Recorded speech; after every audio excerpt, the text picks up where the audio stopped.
Togo Info, le Togo à votre portée. Aujourd'hui, l'expression du suffrage a été largement améliorée dans notre pays. Les processus électoraux ont été améliorés. Aujourd'hui, si on prend la grande réforme de 2019, la grande réforme constitutionnelle qui a apporté la limitation du mandat présidentiel, qui a transformé le mode de désignation du président de la République. Au lieu d'une élection à un tour, nous sommes désormais passés à une élection à 2 tours, qui a également limité le nombre de mandats des députés à l'Assemblée nationale, qui a ouvert la possibilité de saisir la Cour constitutionnelle à toutes les institutions de la République, ce qui permet une meilleure garantie des droits fondamentaux prévus par la Constitution togolaise.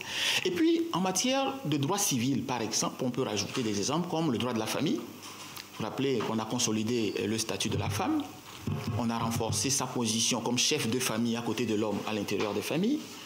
On a rétabli, par exemple, aujourd'hui dans notre pays, la monogamie comme le mariage de droit et la polygamie comme une exception.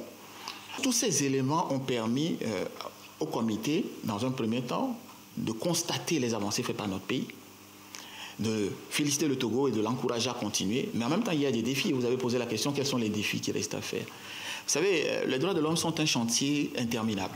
Il n'y a aucun pays au monde qui dit qu'il a atteint la perfection des droits de l'homme aujourd'hui. Et donc, il y a toujours quelque chose à améliorer. Si je reprends par exemple sur la loi sur la liberté de manifestation, nous avons entendu les commentaires qui ont été faits par la Commission nationale des droits de l'homme, par la société civile togolaise, par des partis politiques, mais également par des partenaires internationaux. Et donc le gouvernement a mis en place un comité dans le cadre de la concertation nationale des acteurs politiques qui va également faire des propositions là-dessus.